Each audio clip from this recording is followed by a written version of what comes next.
حج صرف الفاظ کے مجموعے یا افعال کی ان رنگتوں کا نام نہیں ہے، بلکہ حج اپنے اندر پورا ایک ظاہری اور روحانی سبق سمیٹے ہوئے ہے، جو ان مقامات میں پھرنے والوں کو بھی دیتا ہے اور ان مقامات سے ہٹ جانے والے یا دور رہ جانے والے یا ان مقامات تک نہ پہنچنے والوں کو بھی یہ درس دیتا ہے۔ اس حوالے سے قرآن مجید فرقان حمید کی ایک آیہ مبارکہ کو میں نے پڑھا ہے، آئیے اس کے ترجمہ کی طرف چلتے ہیں، پھر اس کی تشریح و توضیح کی طرف چلیں گے۔ الحج اشہر معلومات، حج کے مہینے وہ معروف ہیں، وہ جانے ہوئے ہیں۔ فمن فرد فیہن الحج، تو جس پر ان ایام کے اندر حج فرض ہو گیا، فلا رفث ولا فسوق ولا جدال، اس پر رفث بھی نہیں ہے، فسوق بھی نہیں ہے اور جدال بھی نہیں ہے۔ وما تفعلوا من خیر، اور جو بھی تم کرو بھلائی سے، یعلمہ اللہ، اللہ تعالیٰ اسے جانتا ہے۔ فإن خیر الزاد التقوی، اور بہترین زاد راہ وہ تقوی ہے۔ یا واتقونی یا اولی الالباب، اور اللہ سے ڈرو اے عقل والو۔ اس آیہ مبارکہ کے چند الفاظ جو انتہائی وضاحت طلب ہیں، اب ہم ان کی طرف چلتے ہیں۔ الحج اشہر معلومات، حج کے جو ایام ہیں وہ جانے ہوئے ہیں، وہ معروف ہیں۔ اگر مہینوں کے اعتبار سے دیکھیں تو شوال، ذیقعدہ اور ذی الحج ہیں۔ اگر دنوں کے اعتبار سے دیکھیں تو اس کے ایام ہیں 8، 9، 10، 11 اور 12۔ اور اگر ہم اس کے مقامات کے اعتبار سے دیکھیں تو وہ بھی جانے پہچانے اور معروف ہیں۔ بیت اللہ ہے، صفا اور مروہ ہے، مینا ہے، مزدلفہ ہے اور عرفات ہیں۔ اگر ہم اس کی علامت اور لباس دیکھیں تو وہ بھی جانی پہچانی اور معروف ہے کہ سارے لباس ترک کر دیے جاتے ہیں اور صرف 2 چادریں، اور وہ بھی سفید پہن لی جاتی ہیں۔ تو یہ مطلب ہے الحج اشہر معلومات کا۔ اس کے بعد دوسرا اس آیہ مبارکہ میں جو قابل توجہ جملہ ہے وہ ہے ولا فسوق ولا رفث، کہ اس کے اندر رفث نہیں ہے۔ اب اس رفث کے کیا معنی ہے؟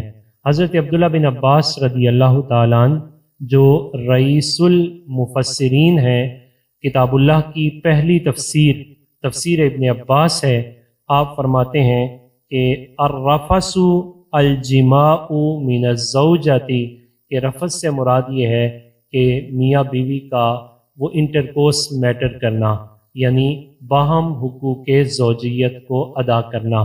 تو جو شخص حج کا احرام باندھ لے تو اب حج کے احرام کے بعد وہ یہ انٹرکورس میٹر یعنی حقوق زوجیت کو بھی ادا نہیں کر سکتا۔ ایک اس کا معنی یہ۔ دوسرا، حضرت عبداللہ بن عمر اور جناب طاؤس نے جب اس کی تفسیر کی تو انہوں نے فرمایا الرفث التقلم بالجماع، کہ رفث سے مراد ہے کہ جو میاں بیوی حقوق زوجیت حلال ادا کرتے ہیں اس کے بارے میں گفتگو بھی نہیں کر سکتا۔ یہی وجہ ہے کہ علماء نے لکھا کہ آپ اگر حج اور عمرہ کے لیے جاتے ہیں، یا اسلامک لیگل سسٹم کی یہ خوبی ہے، اسپیشلٹی ہے، اس کی ڈیمانڈ اور تقاضا یہ ہے کہ جب آپ اس کو ادا کرنے لگے ہیں تو ادائیگی سے پہلے اس کے بارے میں اویئرنیس اور معلومات حاصل کرنا اور معلومات لینا یہ ذمہ داری بنتی ہے، کیونکہ عند اللہ عدم علم وہ قابل قبول نہیں ہوگا۔ ہم بہت سارے پیسے خرچ کر لیتے ہیں افعال کی ادائیگی میں، لیکن اس کی ادائیگی میں اگر صحیح معلومات نہ ہو تو پھر اس کی جو چاشنی ہے، اس کی روح اور اس کے بینیفٹس جو ہیں اس سے محروم رہ جانے کا خدشہ موجود ہوتا ہے۔ اسی پر فقہا نے لکھا کہ جو بندہ حج کے لیے گیا، اگرچہ حلال ہے اس کے لیے اس کی زوجہ، حلال ہے اس کے لیے اپنی زوجہ کے ساتھ انٹرکورس میٹر کرنا، اس کے ساتھ حقوق زوجیت کو ادا کرنا، لیکن اب حج کا تقاضا یہ ہے کہ وہ حقوق زوجیت تو دور کی بات، وہ حقوق زوجیت کے متعلقہ بات بھی نہیں کر سکتا۔ اب ذرا ان دونوں پہلوؤں کو دیکھتے ہیں حاجی کے اینگل سے، ہم نے دیکھا، اب دیکھتے ہیں غیر حاجی ہمارے اینگل سے کیا ہے۔ حاجی اپنی اس کیفیت کے اندر غیر حاجی یعنی ہمیں یہ پیغام دے رہا ہوتا ہے کہ میں نے حلال کام کو یعنی حقوق زوجیت کو اللہ کی رضا کے لیے چھوڑا ہے۔ اے غیر حاجیو، تم حرام کام کو اللہ کی رضا کے لیے کیوں نہیں چھوڑ سکتے؟ یہ ہماری طرف پیغام ہوتا ہے۔ پھر دوسرا مرحلہ کہ التقلم بالجماع، کہ جب حاجی حقوق زوجیت سے متعلقہ احرام حج میں بات نہیں کر سکتا، حالانکہ یہ بات حلال ہے اور من وجہ یہ عبادت بھی ہے، لیکن اسے منع کر دیا گیا، تو غیر حاجی کو یہ پیغام ملا کہ تمہارے لیے یہ ضروری ہے کہ تم حلال کام ہم اللہ کی رضا کے لیے چھوڑ رہے ہیں، تو تمہیں اپنی زبان کو حرام سے اللہ کی رضا کے لیے روکنا ہے۔ یعنی گالی انسان کو نہیں نکالنی چاہیے، انسان کو کوئی ایسا کلمہ نہیں کہنا چاہیے کہ جو کلمہ اللہ تعالیٰ کے ہاں ناپسندیدہ ہو۔ یہ غیر حاجی کو حاجی کی وہ کیفیات پیغام دے رہی ہوتی ہیں۔ دوسرا مرحلہ ہے اسی الرفث سے مراد الفحشاء، حاجی غیر حاجی کو یہ پیغام دے رہا ہوتا ہے کہ میں جائز کلام فضول نہیں کر سکتا، تو تم ناجائز کلام کیسے کر سکتے ہو؟ لہٰذا ناجائز کلام غیر حاجی کو حاجیوں کی طرف رغبت کرتے ہوئے اسے ترک کرنے کی کوشش کرنی چاہیے۔ دوسرا اس آیہ مبارکہ کا حصہ حج کی روح کو پانے کے لیے لا فسوق، کہ نافرمانی نہیں ہونی چاہیے۔ اس سے مراد ہر قسم کا گناہ ہے، وہ ہاتھ کا گناہ ہو، زبان کا گناہ ہو، آنکھ کا گناہ ہو، پاؤں کا گناہ ہو، پیٹ کا گناہ ہو، حتیٰ کہ خیالات کا گناہ بھی نہیں ہونا چاہیے۔ حاجی کے لیے ضروری قرار دیا گیا کہ وہ ہر قسم کے گناہ سے بچے گا۔ وجہ کیا ہے؟ اس وجہ سے کہ اب جس مقام پر وہ ہے وہاں اس کی ویلیو اتنی بڑھا دی گئی ہے، اگر ایک عمل کرتا ہے تو اللہ تعالیٰ 1,00,000 عملوں کا ثواب اسے عطا فرماتا ہے۔ اور دوسری اس جہت کو بھی بیان کر دیا گیا، فقہا فرماتے ہیں کہ پوری کائنات میں کسی جگہ اگر انسان گناہ کا ارادہ کر لے تو وہ ارادے پر پکڑ نہیں ہوتی، لیکن مکہ و مدینہ میں جانے والا اگر گناہ کا خیال اور ارادہ کرے تو اس پر پکڑ ہو جاتی ہے۔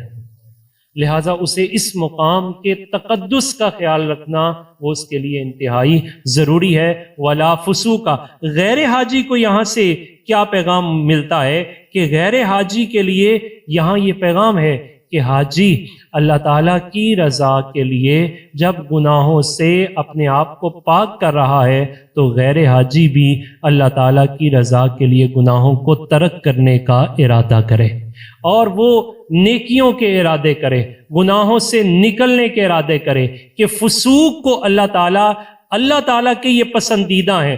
فقہا فرماتے ہیں کہ الحجاج وفد اللہ، یہ اللہ کا وفد ہے، تو اللہ تعالیٰ انہیں اچھی خصلتوں میں دیکھنا چاہتا ہے۔ اے غیر حاجیو، تم بھی وہی خصلتیں اپناؤ جو خصلتیں اللہ تعالیٰ اپنے وفد میں پسندیدہ چاہتا ہے، تو اس کو اپنانے کی کوشش کرو۔ تیسرا اس میں یہ حصہ ہے ولا جدالہ، کہ جھگڑے سے بچنا۔ جدال سے مراد ہر قسم کا جھگڑا ہے، اس میں معمولی نوعیت کا ہو یا بڑی نوعیت کا ہو، کسی بھی نوعیت کا حامل جو جھگڑا ہو اس سے بچنے کا حکم دیا گیا۔ خصوصی طور پہ فوکس کیا گیا حاجی پر کہ لا جدالہ۔ اس حج کے دوران شیطان کی سب سے زیادہ فوکس اس بات پر ہوتا ہے کہ وہ حاجیوں کو کسی نہ کسی طرح لڑا دے، اور ان لڑانے میں جس پر وہ زیادہ زور دیتا ہے وہ میاں اور بیوی کی رنجش اور لڑائی ہے۔ نیکی کے راستے پر جاتے ہوئے یہ بات ہمیشہ پیش نظر رہنی چاہیے کہ شیطان عمومی حالات میں زیادہ طاقت سے آتا ہے۔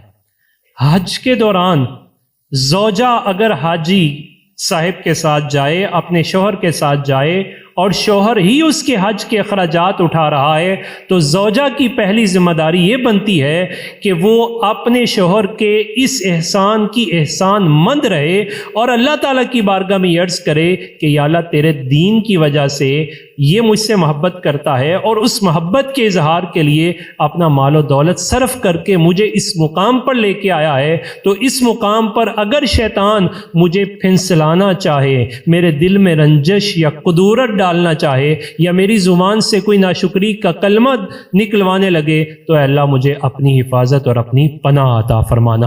اور یہ اس پہ فوکس کیوں کیا گیا؟ اس وجہ سے کہ رسول اللہ صلی اللہ علیہ وسلم ارشاد فرماتے ہیں کہ اللہ تعالیٰ کے ہاں ناپسندیدہ ترین حلال کاموں میں سے جو کام پھر بھی ناپسندیدہ ہے وہ میاں بیوی کا آپس میں جھگڑا ہے، اور شیطان اس بات پر بڑا خوش ہوتا ہے۔ یہ تو تھا حاجیوں کے لیے، غیر حاجی کے لیے بھی یہی پیغام ہے کہ غیر حاجی بھی اگر اپنے خاندانی معاملات کو درست رکھنا چاہتا ہے تو اسے اپنے زوجگی معاملات کی طرف توجہ دینا ہے، اور شیطان یہاں چھوٹی چھوٹی باتوں پر رنجشیں اور جھگڑے پیدا کرنے کی کوشش کرتا ہے، اور اس کے ہاں سب سے بڑا کام یہی ہوتا ہے کہ وہ میاں بیوی کو آپس میں لڑا دے اور انہیں جدا کر دے، خاندانوں کو توڑ دے۔